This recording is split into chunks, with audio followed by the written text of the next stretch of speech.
Hello everybody. I hope you're all really well. I definitely might have been sat here in silence for a couple of minutes.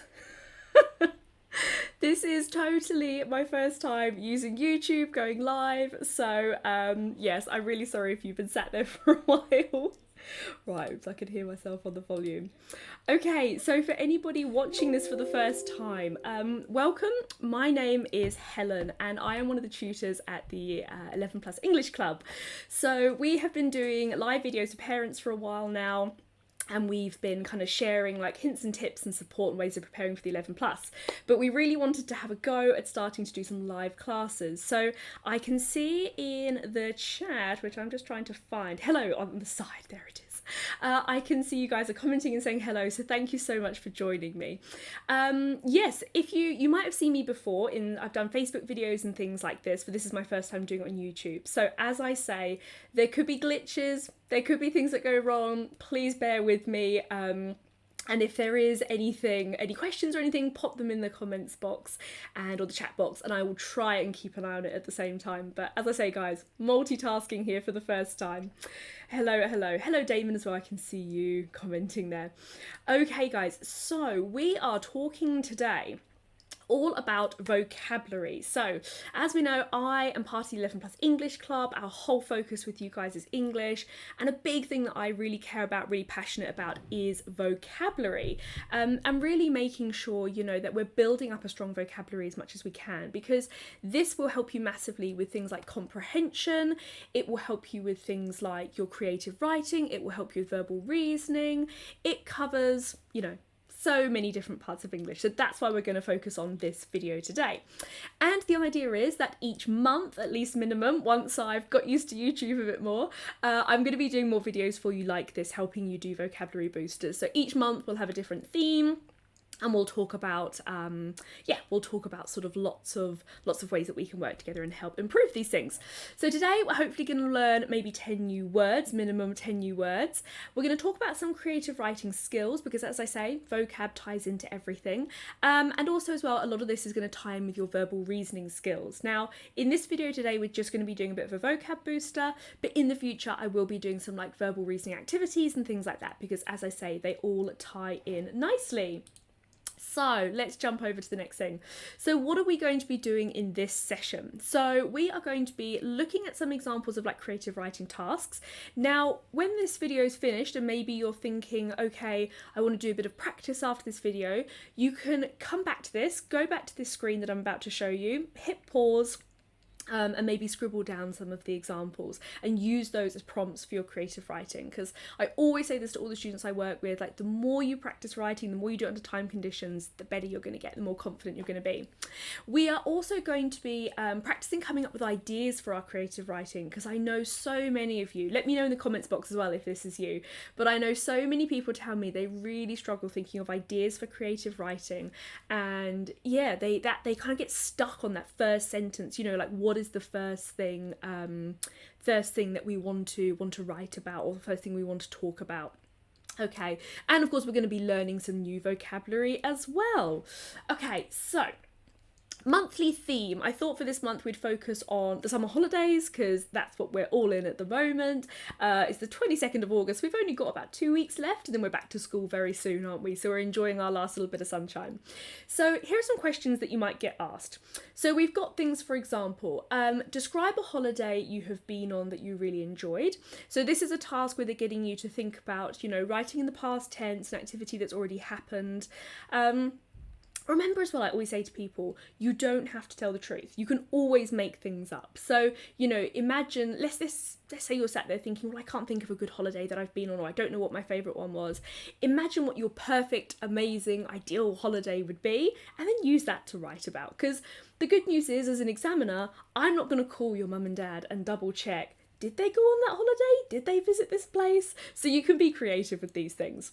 The next one is write a letter to a friend explaining what you did during the school holidays. So then this is quite a similar writing task, isn't it? Again, it's past tense, but notice the style of text is a bit different. So it's asking you, this one here was like descriptive writing, but this one here is writing a letter. So the form is, you know, it's in a different format basically. Give instructions to a friend on how to pack for a holiday. So you might be a bit of an expert packer. I know some people enjoy packing, some people hate it. It seems to be a bit of a Marmite. But again, different form of writing. So this idea of giving instructions. And then finally, the last one for you to practice is give your friend, your friend has called you to say they're feeling bored during the holidays. I know sometimes we feel a bit bored, especially if we've been on our holidays and we're just sort of sitting around wondering what we should do. So give them advice on different things they can do during their 6 weeks off from school, okay? So all of these here, as you can see, all on the theme of the summer holidays, but they are ever so slightly different in their kind of way that they need to be written. Okay, fabulous. I can see people chatting away in the text box as well. Thank you very much. Some people saying they enjoy packing. I enjoy packing when I'm going on holiday. I really don't enjoy packing when I have to come home though. That's never fun. Nothing ever fits. Okay guys, so what I would love you to do is, can you think of 10 words that could describe the summer holidays? So you can write these in the chat box for me. So I can see you've got a few people watching. So I would love it, as I say, if in the chat box you could write down for me 3 words that describe your summer holidays. And I'm just gonna sit and pause for a moment and let you guys scribble down some ideas.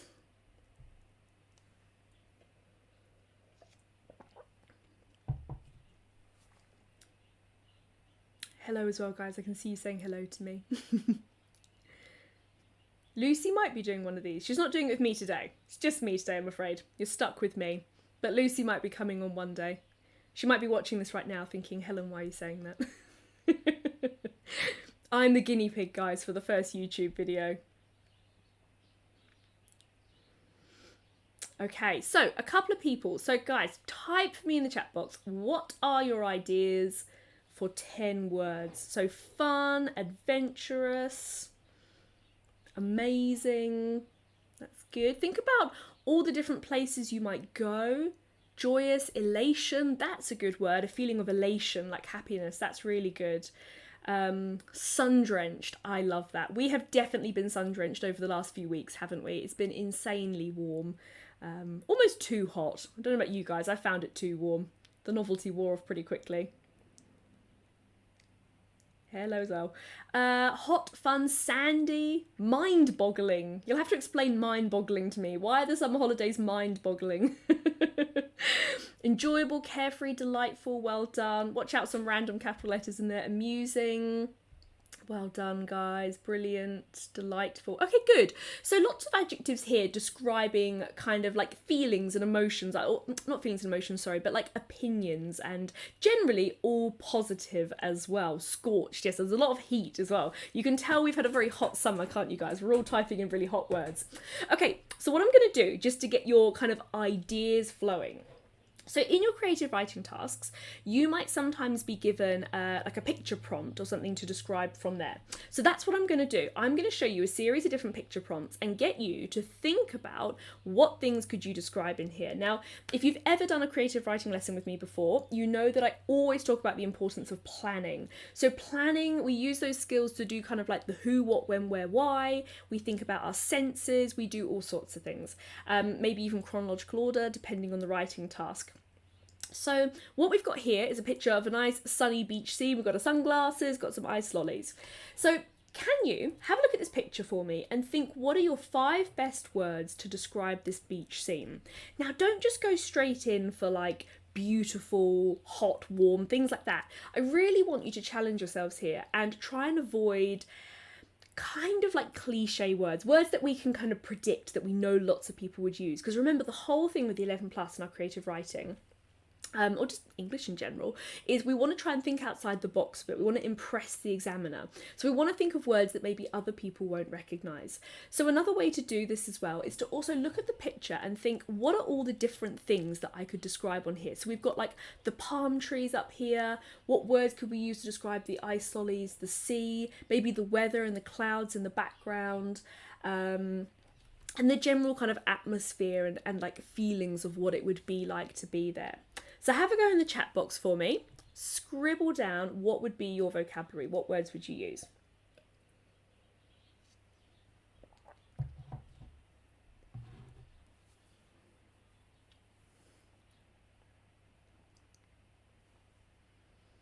Okay, just going quiet, just letting you guys hopefully think of some ideas.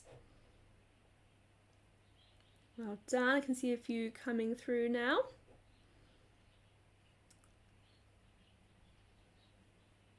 Okay, well done. So, pearl sunglasses.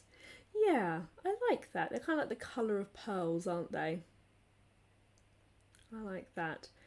Carefree. This word keeps coming up, carefree. Sandy, colourful, tropical, lush, vibrant, glistening, radiant, tanned. Oh, well done. Some fantastic words there. Oh my goodness, well done. We've got some great things. I like the alliteration of delectable delights. Sapphire blue, that's really good. We'll talk a little bit about colours later in this lesson. Leafy green, well done. Azure blue, well done. I can see a couple of my bits of vocab coming up here, so that's really good. Tropical, luxurious, sandy, soothing. Well done, guys. Excellent. You've got some great words here. Okay, so these are a couple of my little suggestions. So I thought lots of people might say things like tropical or like beautiful or things like that. So another great one you could do is something like idyllic. So idyllic is this idea of almost like it's like your ideal setting.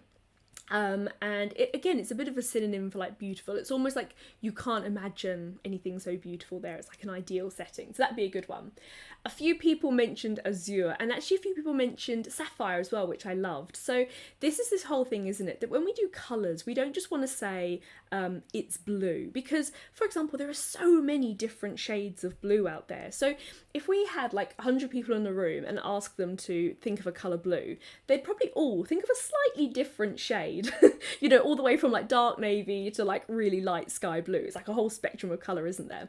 So if we can find ways of like comparing that blue colour, or you know, like bringing in other words and vocab to describe it, that's going to be really helpful. So azure is like a really kind of typical word that we use, but it works really nicely because it's very like people recognize the word, and it's very good for that sort of tropical blue color. So well done if you got that one.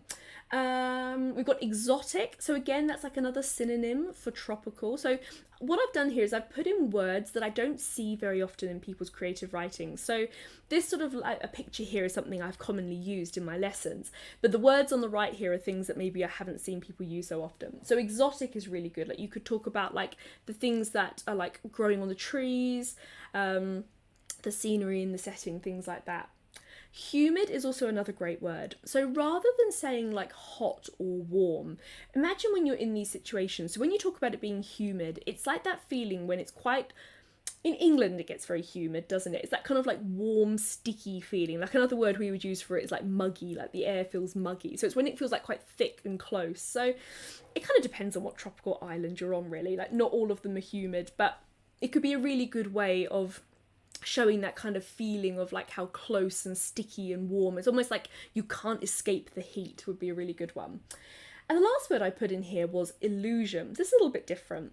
So this is this idea of like, again, it kind of comes back to this use of like the word idyllic. So rather than this idea again of saying that it's like beautiful or amazing, you could almost, this is I guess a bit of a hyperbole. So a hyperbole is like when we exaggerate. So you could talk about how it's such a beautiful scene, it's almost like an illusion. Like it's such an idyllic scene, it's like an illusion. So an illusion is almost like when something is, your eyes are playing tricks on you, like you can't believe it's real, that it's there in front of you. So there we go, a few different things, but well done guys. You guys have got some really great vocabulary in the chat box. I can't keep up with all of it, but I will go through your comments afterwards at the end and try and reply, give you some thumbs up and just see some of the other vocab that you put in there. So well done, good job. So, yes, one of the little tips I had for this as well is think about your five senses to allow the reader to imagine they're there with you on the beach. Like we always talk about this in creative writing, your five senses are so powerful for this.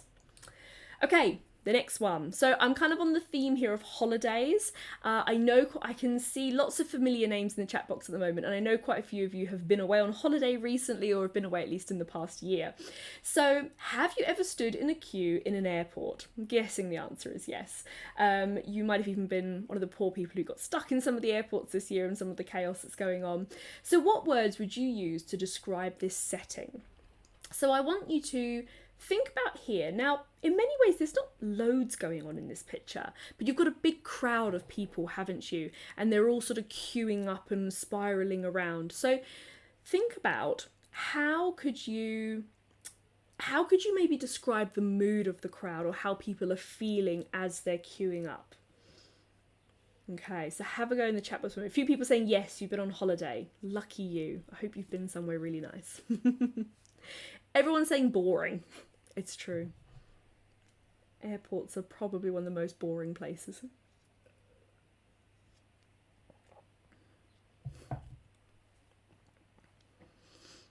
Okay, so crowd, unnecessary. I agree with that one. It does feel like a lot of unnecessary queuing and stress, doesn't it? Monotonous. I love that. That's such a great word. So monotonous, guys, is when it's something that's sort of like the same thing that's happening just over and over again, like a really good synonym for boring. Well done. Bustling, jostling, mundane. Well done. Agitated. Well done. Tired travellers. Well done. I'm seeing lots of alliteration coming out here, guys. I like this. Someone says they're stuck in Southend. Oh no. Southend's not that bad. There's been lots of cool aeroplanes flying around Southend over the past few days. Oh, I love this kind of, I wish this was exaggeration, but it's probably not on some occasions. A mob of future tourists. Do you maybe mean furious? I'd like that. A mob of furious tourists. I like that. There's almost a bit of an oxymoron there. So an oxymoron is where we have like two words that have opposite meanings. So I think when you think of a tourist, you think of someone who's like happy-go-lucky, you know, looking forward to their holidays. Then you put the word furious in front of them, and it creates like a good kind of contrast there, doesn't it? Well done. That's really good. Dreary, boring, frustrated, sweat cascading down their faces. I love that. That's a really good little phrase. And again, that's another thing, isn't it? Like, think about your senses. We talked about this in the last one. Like, think about how when you're in these airports, especially when you're abroad, again, they're humid, aren't they? They're stuffy and sticky and, I don't know, you just feel uncomfortable, don't you? You feel like you want to have a shower at the end of it all when you've been stood in these queues with all these people around you. Well done, guys. This is good. I'm impressed. Okay, so as I mentioned, my tips are describing a crowd is a great way of using this whole skill of show not tell. So I bet, let me know in the chat box, but I bet you've heard of show not tell before. So it's this whole idea of showing someone's emotion rather than saying like they were angry, they were annoyed. So you can like talk about their body language and things like that, and that's a really powerful way of doing it. And it'll give you loads to talk about. So I know a few of you guys said that sometimes you find it tricky to think of ideas and things like that.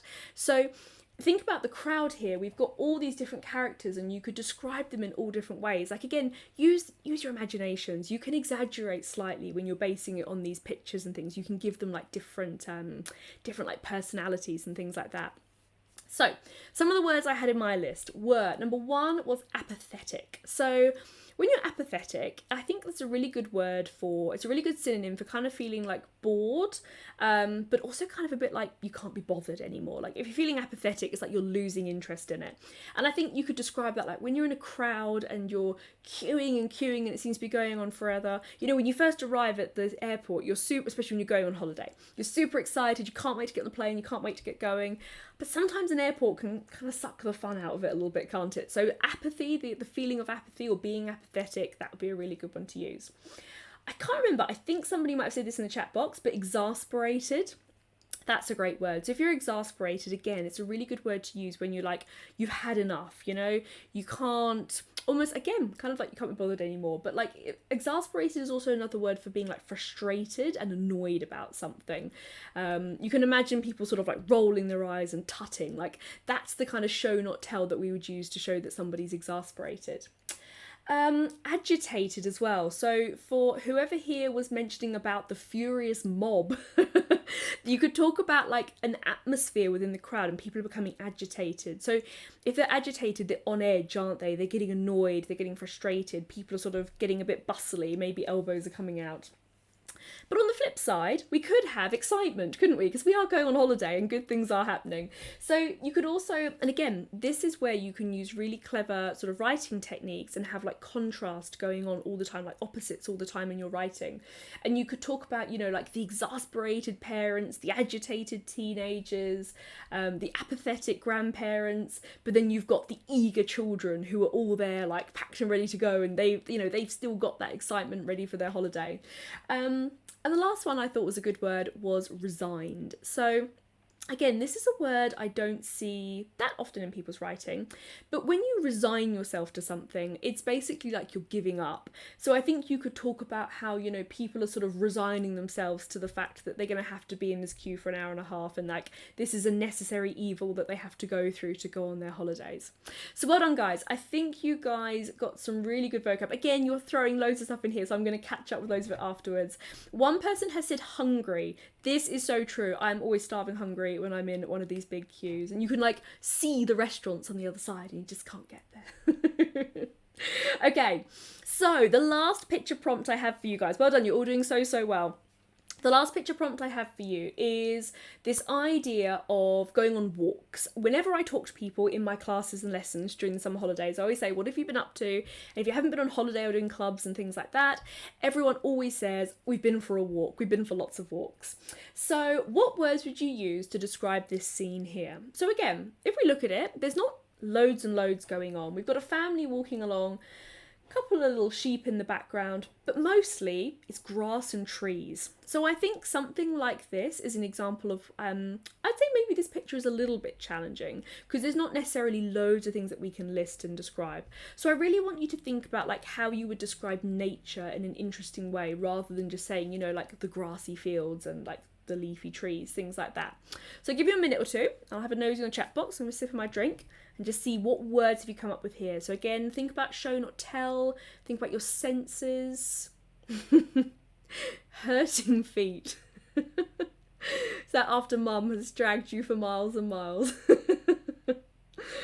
Lush, that's a good word. Like the lush greenery.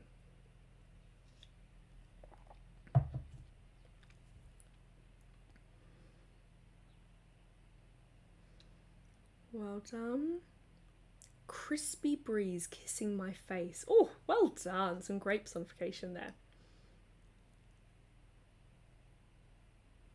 Explosion of vitality. Well done. Hot.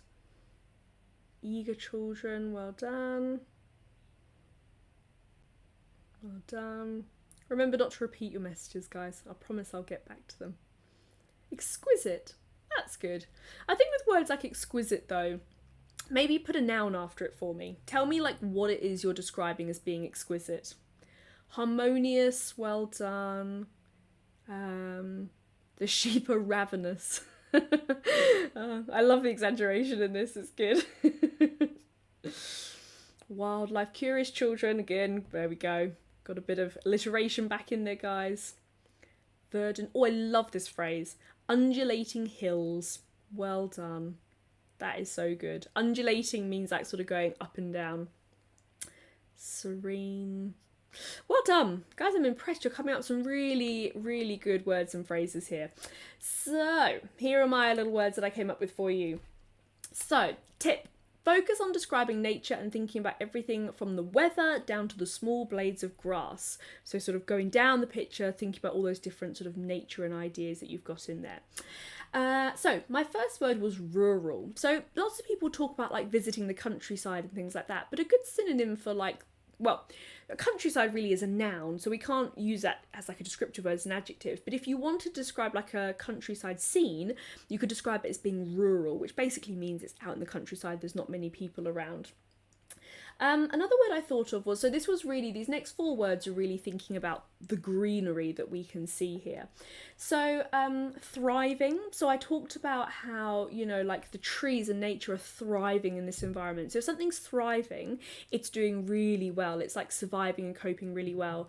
And I really recommend actually learning vocabulary like this, because I was using this in a classic text comprehension the other day. So there's a lot of crossover with this vocab. So yes, thriving means to do really well in a particular environment.